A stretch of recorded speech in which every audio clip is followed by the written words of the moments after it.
बिस्मिल्लाहिर्रहमानिर्रहीम। अस्सलाम वालेकुम। उम्मीद है आप सब खैरियत से होंगे। काफ़ी इंतज़ार के बाद आज हम दोबारा से आपके लिए इकोनोमेट्रिक्स की वीडियोस जो है वो लेकर आए हैं। बीच में काफ़ी गैप आ गया था, नेक्स्ट वीडियो में अपलोड नहीं कर सका।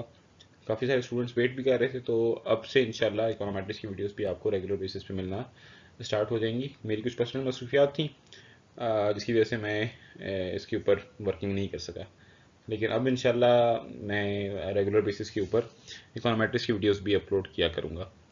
आज जिस टॉपिक के ऊपर हम डिस्कशन करेंगे वो पिछली वीडियो की कंटिन्यूएशन है। अगर आपने अभी तक पिछली वीडियो नहीं देखी तो ऊपर दिए हुए लिंक में आप जाके पिछली वीडियो भी देख लें। आज हम मेथड ऑफ ओएलएस, जिसको हम ऑर्डिनरी लीस्ट स्क्वायर मेथड कहते हैं, उसके ऊपर डिस्कशन करेंगे। इकोनोमेट्रिक्स के अंदर ये बहुत इंपॉर्टेंट मेथड है। इसकी थोड़ी सी हिस्ट्री के ऊपर बात करेंगे, उसकी थोड़ी सी वर्किंग के ऊपर हम इस वीडियो के ऊपर बात करेंगे। तो आइए बगैर किसी देर के वीडियो का आगाज करते हैं। चलें जी, हम स्टार्ट करते हैं method of OLS. OLS method जो है वो जो हमने पीछे मॉडल्स पढ़े थे टू वेरिएबल्स वगैरह के, उसको एस्टिमेट करने के लिए, जो उसकी बीटा की वैल्यूज़ हैं उनको एस्टिमेट करने के लिए हम ओएलएस मेथड का इस्तेमाल करते हैं। जो पैरामीटर अननोन पैरामीटर्स होते हैं उसको एस्टिमेट करने के लिए हम क्या करते हैं, ओएलएस मेथड इस्तेमाल करते हैं, जिसको हम ऑर्डिनरी लीस्ट स्क्वायर कहते हैं।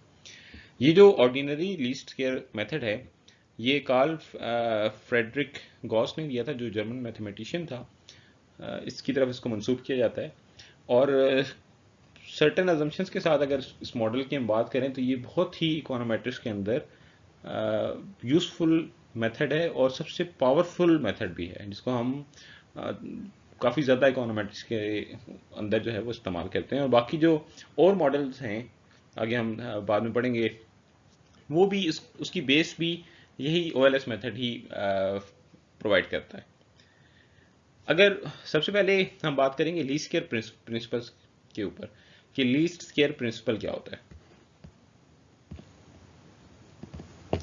तो हम सेम अपनी वही एग्जांपल ले लेते हैं जो हमने पिछली वीडियोस में ली है कि अगर हमारे पास दो वेरिएबल्स हैं y और x, तो हमारे पास ये पॉपुलेशन रिग्रेशन फंक्शन बन जाएगा yi is equal to beta one plus beta two x I plus you i. अगर ये आपने मजीद समझना हो कि पॉपुलेशन रिग्रेशन फंक्शन क्या है, सैम्पल रिग्रेशन फंक्शन क्या है, तो आप हमारी प्ले लिस्ट में जाके सीक्वेंस वाइज वीडियोस देखें, ताकि आपको टॉपिक बाय टॉपिक हमने सारी चीज़ें एक्सप्लेन की हुई हैं और उसको साथ लेके आप समझने की कोशिश करें, फिर आपको बेहतर ये वीडियो भी बहुत बेहतर समझ आ जाएगी। ठीक है, अब हमने पिछली वीडियो में ये बात की थी कि जो पॉपुलेशन रिग्रेशन फंक्शन होता है ये डायरेक्टली ऑब्जर्वेबल नहीं होता ड्यू टू डिफरेंट रीजन। आपके पास टाइम नहीं होता कि आप पॉपुलेशन का डाटा कलेक्ट करें। ठीक है, तो आप क्या करते हैं, उस पॉपुलेशन में से डिफरेंट सैंपल्स लेते हैं और सैंपल्स की बेस के ऊपर पॉपुलेशन का एस्टिमेट करते हैं। तो उसको हम क्या कहते हैं, सैंपल रिग्रेशन फंक्शन या एसआरएफ कहते हैं। जब हम सैंपल की बात करते हैं तो वो एस्टिमेटेड होता है। ठीक है, तो ये आप अगर देखें तो ये बीटा के ऊपर ये हैट आ जाता है, तो Y is equal to beta one hat plus beta two x I plus you I hat. तो हम कह सकते हैं कि जो ओरिजिनल मॉडल है हमारा पॉपुलेशन रिग्रेशन फंक्शन, वो किसके बराबर होता है, एस्टिमेटेड प्लस एस्टिमेटेड एरर। ठीक है, कि जो हमारा पॉपुलेशन रिग्रेशन फंक्शन है उसको हम इस तरह लिख सकते हैं कि वो एस्टिमेटेड प्लस उसमें एरर, क्योंकि उसमें एरर हमेशा मौजूद होता है, सैंपल के अंदर हमेशा एरर मौजूद होता है, आप एग्जैक्ट वैल्यूज उसके अंदर कैलकुलेट नहीं कर सकते। अब हम बात करते हैं कि जो सैंपल रिग्रेशन फंक्शन है वो किस तरह से डिटरमिन होता है। तो सैंपल रिग्रेशन फंक्शन में ये जो एरर टर्म है, एरर टर्म बेसिकली क्या है कि एक्चुअल और एस्टिमेटेड के दरमियान का जो डिफरेंस है उसको हम एरर टर्म कहते हैं। मिसाल के तौर पर आपकी ओरिजिनल वैल्यू 15 है, आपने एस्टिमेट 13 की, तो उसका मतलब क्या है कि 15 माइनस 13 जो है 2 का एरर मौजूद है। ठीक है, सेम इस तरह अगर वैल्यू 15 है और आपका एस्टिमेटेड वैल्यू जो है वो 17 आ गई, तो -2 का एरर यहाँ पे मौजूद होगा। तो हम आसान लफ्जों में कह सकते हैं कि जो यू आई हैट है, एरर टर्म किसके बराबर होता है, वाई आई जो हमारी एक्चुअल वैल्यू है माइनस एस्टिमेटेड, कि आपकी जो एस्टिमेटेड, जो आप एस्टिमेट कर रहे हैं यूजिंग डिफरेंट टेक्निक्स, उसमें और असल वैल्यूज में कितना डिफरेंस है वो एरर टर्म से डिफाइन होता है। ठीक है, तो यू आई हैट अपनी जगह लिखा रहा, ये वाई आई भी अपनी जगह लिखा रहा।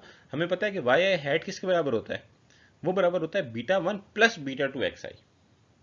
ठीक है, ये पता है ना हमें कि वाई आई हैट किसके बराबर है, beta one hat plus beta two x i. तो यहाँ पे माइनस के बाद हमने क्या किया, इसकी यहाँ पे वैल्यू पुट कर दी। ठीक है, ये दोबारा से देखें कि वाई आई माइनस वाई आई हैट, ठीक है, यहाँ पे वाई आई हैट की हमने वैल्यू पुट कर दी, वाई आई हैट की वैल्यू क्या है, बीटा 1 प्लस बीटा 2 एक्स आई। अब यहाँ पे अगर आप गौर करें तो माइनस के बाद जब हम इसकी वैल्यू पुट करेंगे और ये ब्रैकेट ओपन होगी तो ये जो बीच में प्लस था ये क्या किस में कन्वर्ट हो गया, ये माइनस में कन्वर्ट हो गया। ठीक है, अब ये हमें शो कर रहा है कि आप जो एरर टर्म है बेसिकली वो ये एक्चुअल वैल्यू और उसमें से डिफरेंस हम किसका ले रहे हैं, एस्टिमेटेड वैल्यूज, वो हमें एरर टर्म शो कर रहा है। ठीक है, अब जब भी हम रिग्रेशन करेंगे, इस बात को आपने बड़े गौर से समझना है, जब भी आप मॉडल एस्टिमेट कर रहे होंगे तो मॉडल एस्टिमेट करते हुए आपका एक ही ऑब्जेक्टिव होगा, और वो ऑब्जेक्टिव क्या होगा कि आप ओरिजिनल मॉडल के करीब से करीब तर चले जाएं।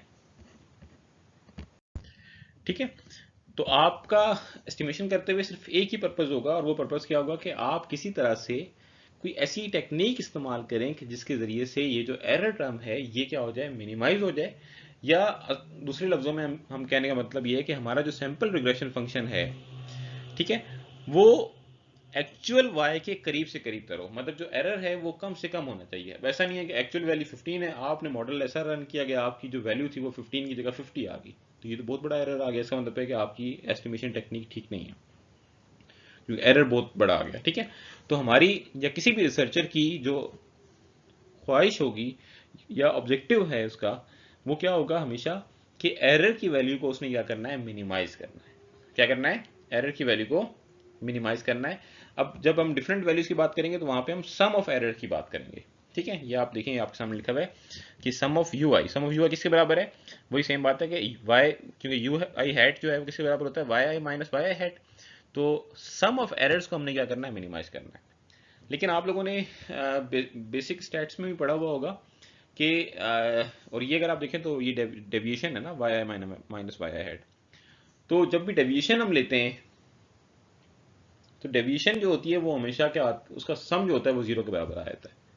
मैं आपको इसकी छोटी सी अंडरस्टैंडिंग के लिए एग्जांपल भी दे देता हूँ। फॉर एग्जांपल अगर हम एरर्स की बात करेंगे तो कोई वैल्यू आपकी एक्चुअल वैल्यू के नीचे आएगी और कोई वैल्यू एक्चुअल वैल्यू के ऊपर आएगी। इसका मतलब क्या है कि एरर की वैल्यूज माइनस में भी आएंगी और एरर की वैल्यूज प्लस में भी आएंगी।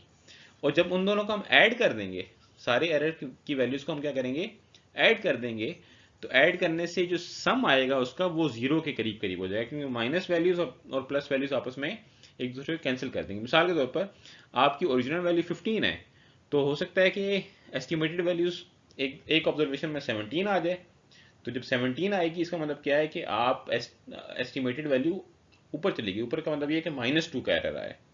ठीक है, और ऐसा भी हो सकता है कि आपकी एस्टिमेटेड वैल्यूज 13 आ जाए, तो अब इस केस में 12 +2 का एरर आया, तो -2 +2 आपस में क्या हो जाएंगे, कैंसिल हो जाएंगे, और सम ऑफ एरर का आंसर क्या आ जाएगा हमारे पास, 0 आ जाएगा। अभी हमने बात क्या की कि ख्वाहिश ये है या पर्पस या ऑब्जेक्टिव ये है कि इस सम को क्या करना है, हमने मिनिमाइज करना है या 0 करना है। ठीक है, तो ये तो बाय रूल ही 0 है, तो हमें कैसे पता लगेगा कि हम एस्टिमेशन ठीक कर रहे हैं कि नहीं कर रहे हैं। इस प्रॉब्लम से बचने के लिए हमने क्या किया, हमने ordinary least square method design किया या इसको अडॉप्ट किया कि अब हम सम ऑफ एरर्स की बात नहीं करते बल्कि हम square of sum of errors की बात करते हैं। कि आप सम ऑफ एरर्स को मिनिमाइज तो कर ही नहीं सकते, वो तो हमेशा 0 आएगा। तो हमने क्या किया कि हमने square of sum of errors की बात कर ली। और अब आप इसका अगर नाम दोबारा से पढ़ें तो ये ऑर्डिनरी लीस्ट स्क्वायर, आपने अपने मॉडल को ऐसे लेना है कि जो उसका स्क्वायर होगा, एरर का स्क्वायर होगा, वो क्या होगा, लीस्ट होना चाहिए। लीस्ट का मतलब होता है कम से कम, कि एरर्स का जो स्क्वायर है वो क्या होगा, कम से कम होना चाहिए। अगर वो कम से कम हो, ठीक है, तो उससे क्या होगा, आपका मॉडल परफेक्ट होगा और आपकी एस्टिमेशन क्या होगी, ऑटोमेटिकली परफेक्ट हो जाएगी।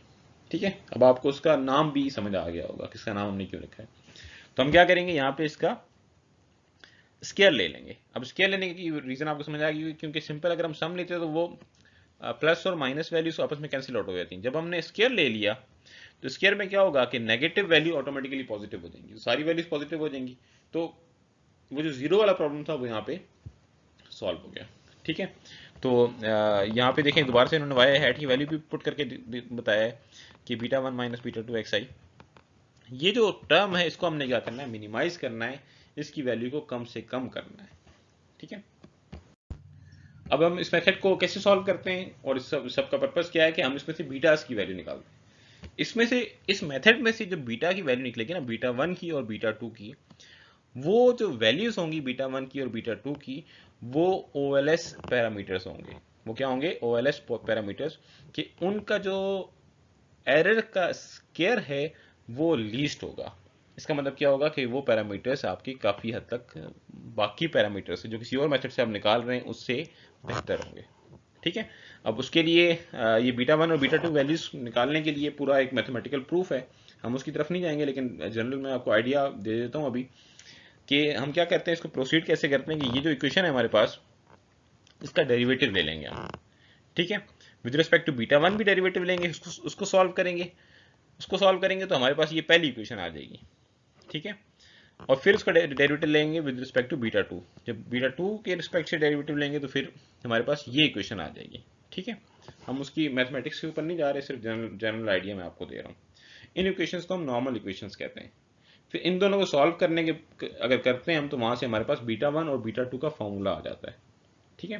वो फ्यूचर में कभी आपके साथ मैं ये उसका तमाम प्रूफ भी शेयर करूंगा, लेकिन फिलहाल इसकी ज़रूरत नहीं है, तो इसलिए आपने जस्ट बेसिक अंडरस्टैंडिंग आपको होनी चाहिए ऑर्डिनरी लीस्ट स्क्वायर मेथड क्या होता है। उम्मीद है आपको कुछ ना कुछ आइडिया हो गया होगा। ऑर्डिनरी लीस्ट स्क्वायर मेथड जो है वो ये पैरामीटर्स को एस्टिमेट करने के लिए बनाया गया है, और इसका पर्पस या इसकी जो फंक्शनिंग है ये बेसिक वो क्या है कि आप एरर्स के स्केयर को क्या करना है, आपने लीस्ट करना है इसी तरह से। ठीक है। तो इसके ये जो पैरामीटर्स निकलेंगे बीटा 1 और बीटा 2, ये आपके रियल पॉपुलेशन के करीब करीब होंगे, क्योंकि इसमें लीस्ट स्केयर है। ठीक है। इसी को लीस्ट स्केयर प्रिंसिपल कहते हैं। उम्मीद है आपको आज की वीडियो पसंद आई होगी और आपको बेसिक आइडिया OLS का समझ भी आ गया होगा। अगर फिर भी आपको कोई कन्फ्यूजन हो तो आप कमेंट सेक्शन के अंदर जाकर हमें अपनी क्यूरीज से आगाह कर सकते हैं, और मैं इंशाल्लाह आपको टाइमली उसका रिस्पॉन्ड भी करूँगा।